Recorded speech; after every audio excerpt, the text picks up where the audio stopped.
La llegada de la variante Omicron al país obliga a los investigadores al análisis de más muestras de pacientes contagiados con el virus. Los últimos resultados determinaron que hay 5 casos más. Todos son de Quito. Así lo informa Gabriel Trueba del Instituto de Microbiología de la Universidad San Francisco. Sí, tenemos resultados de pacientes que aparentemente no tienen ninguna relación con viajes internacionales, es decir, probablemente es transmisión comunitaria ya. Agrega que estos nuevos casos no tienen relación con los ya detectados. Bueno, después de haber visto lo que pasó con la variante Delta, estamos seguros que la variante Omicron va a tomarse el país en unos pocos días. Los pacientes infectados con Omicron tienen entre 20 y 60 años de edad. Desde el Ministerio de Salud tampoco descartan que en los próximos días esta variante ya circule en todo el país. Primero tenemos que recibir, obviamente, las secuenciaciones que nos tienen que dar de la Universidad San Francisco, de la Universidad Espíritu Santo, del INSPI, y determinar si es que estos casos que ellos han determinado tienen o no alguna relación con el caso primario. Eso no significa que en estos días no vaya a ser comunitaria. La Omicron ha demostrado que es entre 7 y 17 veces más contagiosa que la Delta. Al menos 500 muestras semanales se analizan en Ecuador en 3 institutos especializados. Las intendencias serán las encargadas del control de que todos los establecimientos públicos soliciten el carnet de vacunación. Esto es, centros comerciales, cines, restaurantes, entre otros. ¿Qué pasa si en esa revisión identifican a una persona sin ese documento? No se le sanciona a la persona, porque esto regula al local, al buen funcionamiento del local. No las personas, sino las entidades que no hicieran cumplir con las disposiciones del COE nacional. El requisito del carnet de vacunación para el ingreso a los diferentes establecimientos públicos y privados se estableció por ahora hasta el 22 de enero. Va a estar relacionada con el avance de la pandemia y la evaluación epidemiológica que realice semana a semana el Ministerio de Salud. De eso dependerá la suspensión de la obligatoriedad de presentar el certificado de vacunación o que se extienda esa disposición durante más tiempo. Pero las autoridades enfrentan también otras dificultades. La existencia de casos de falsificación de los carnets. La ministra de Salud confirmó a la Asamblea que un médico fue puesto a órdenes de la Fiscalía por este tema. Por ejemplo, nos presentan carnet de lugares y fechas que no fueron habilitados centros de vacunación o certificados con vacunas inexistentes, por ejemplo, con lotes que son completamente inexistentes. En estos casos, los involucrados podrían ser investigados por falsificación de documento público, que según el Código Penal significa una pena de entre 5 y 7 años de prisión. Desde muy temprano se formaron las filas de personas en uno de los centros comerciales más grandes del norte de Guayaquil. En los ingresos, personal que labora en San Marino verificó que cada cliente no solo presentara el carnet de vacunación, sino también la cédula de identidad, para comprobar que el documento sea auténtico. Algunos olvidaron que desde hoy rige esta normativa en la ciudad. Sí, lo que pasa es que nos olvidamos, sí. ¿Desconocían o quizás no se acordaron que desde hoy solicitaban carnet? Él no lo tiene, no lo trae. ¿Ya conocía la disposición? Sí, ya estaba enterada. Sí, le estoy preparada. En una de las puertas principales se colocó un afiche para que los clientes puedan descargar el certificado digital de vacunación. Sin embargo, durante un recorrido, verificamos que era el único de 3 grandes centros comerciales del norte del puerto principal que cumple con la medida.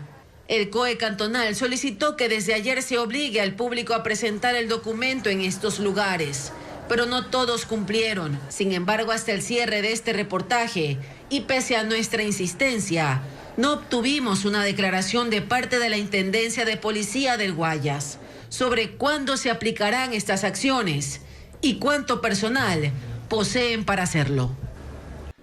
El precio de los combustibles es un tema que continúa en análisis por el gobierno nacional, pero el presidente de la República, Guillermo Lasso, haría un anuncio al respecto antes de que termine el 2021. El gobierno evalúa de manera responsable el impacto fiscal de la rebaja del precio de los combustibles, tal como lo había planteado la CONAIE. Solamente para que ustedes sepan, por cada 10 centavos que se rebaje de los combustibles significan 100 millones de dólares de costo. La disminución de los precios de los combustibles es uno de los puntos en los que no se ha logrado consenso con la Confederación de Nacionalidades Indígenas y otras organizaciones sociales. Ni el gobierno ni la CONAIE han mostrado intenciones de ceder. El gobierno tiene las puertas abiertas al diálogo. El gobierno no ha pausado el diálogo ni lo ha detenido. El gobierno está dispuesto a seguir conversando y a solucionar todos los problemas que existan a través de la conversación y la búsqueda de consensos. El gobierno al mismo tiempo sabe que tiene que gobernar, que tiene que tomar las medidas necesarias para favorecer a la mayoría, para favorecer a todos. Otra de las variables en el análisis económico es el dinero que se requerirá para solucionar el problema en Sarume y la erosión de los ríos en la Amazonía. En el desastre que está ocurriendo en este momento en el Coca, en el cambio en la construcción de los nuevos oleoductos y la paralización del bombeo, solamente ahí se está dejando de percibir 500 millones de dólares. Todavía el gobierno no acaba de cuantificar cuánto va a costar lo que está ocurriendo en Saruma. En el marco del conversatorio con el vocero de la presidencia, Carlos Gijón, también mencionó las expectativas que tiene el gobierno con respecto al déficit fiscal. Se recibió el país con un déficit de 7.000 millones de dólares. En este momento la gestión lo ha rebajado a 4.000 millones de dólares de déficit. Si las cosas siguen funcionando tal como están, el próximo año se lo habrá rebajado a 3.000 millones de dólares el déficit. El plan es terminar el gobierno con superávit. Sobre el fallo de la Corte Interamericana de Derechos Humanos que declaró la responsabilidad internacional del Estado ecuatoriano por las violaciones a diversos derechos, en el caso El Universo, Gijón dijo que los organismos pertinentes deberán aplicar la sentencia que dispone una serie de medidas de reparación integral. La construcción de la variante del poliducto Xuxufindi-Quito, afectado por la erosión del río Coca entre las provincias de Napo y Sucumbíos, registra un avance del 98%. El transporte de combustible será lo primero que retome Petroecuador luego de casi un mes de trabajo para reubicar esta tubería, como también la del sistema de oleoducto transecuatoriano SOTE. El ministro de Energía y Recursos Naturales No Renovables, Juan Carlos Bermeo, recorrió la zona y dijo que se prevé reanudar las operaciones después del feriado de Navidad. Tenemos que hacer las cosas con absoluta seguridad, pero en la medida de lo posible, ajustándonos al cronograma y ojalá adelantando las fechas por beneficio del país. El gobierno está preocupado por esta obra. Mientras tanto que la séptima variante del SOTE de 3 kilómetros registra un avance del 95%. Más de 200 técnicos de la estatal petrolera y del Cuerpo de Ingenieros del Ejército realizan maniobras complejas para el ascenso de la tubería en las faldas del volcán Reventador en proceso de erupción. Además, el trabajo se dificulta por las malas condiciones climáticas. Tenemos un clima que no ayuda, unas condiciones adversas, pero como he hablado con los técnicos encargados de la obra, la seguridad y la vida de los trabajadores es la primera prioridad. Según el gobierno, desde el pasado 8 de diciembre, cuando se suspendió el transporte de petróleo, se registran pérdidas de casi 600 millones de dólares. En el sector de San Luis, también la empresa privada Oleoductos de Crudos Pesados, OCP, realiza otra variante por los problemas de erosión del río Coca, que frenó la producción nacional de 300.000 barriles diarios de petróleo. La vía Ibarra-San Lorenzo, que comunica a las provincias de Imbabura y Esmeraldas, continúa bloqueada por varios deslaves. Uno de ellos destruyó por completo la mesa de la carretera y, según las autoridades, habilitar este tramo tomará al menos 6 meses. Cristian Tinajero recorrió la zona.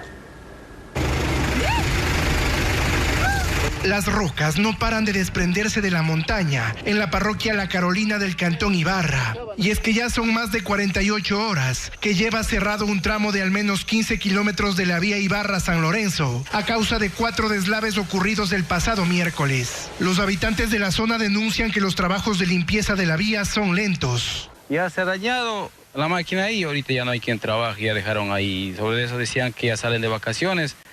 Mientras tanto, la desesperación crece entre las personas que quedaron atrapadas entre los derrumbes. están a la intemperie, sin agua y comida. Temen pasar Nochebuena en medio de la montaña. Estamos como 35 carros y gente ha de haber como unas 100 personas que estamos atrapados en medio de los dos derrumbos.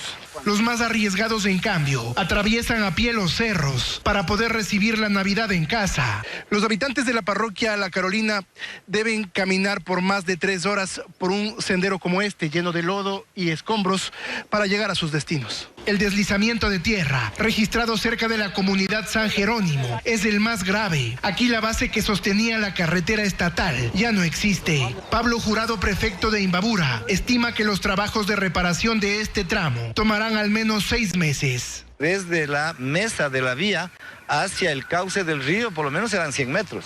Por lo tanto, no es fácil levantar un muro y solucionar el problema. Ya es un tema de alta ingeniería, insisto, que va a demandar de ingentes recursos económicos. Además, recomienda declarar en emergencia a esta carretera que comunica a Imbabura con Esmeraldas para iniciar los trabajos de reparación lo antes posible.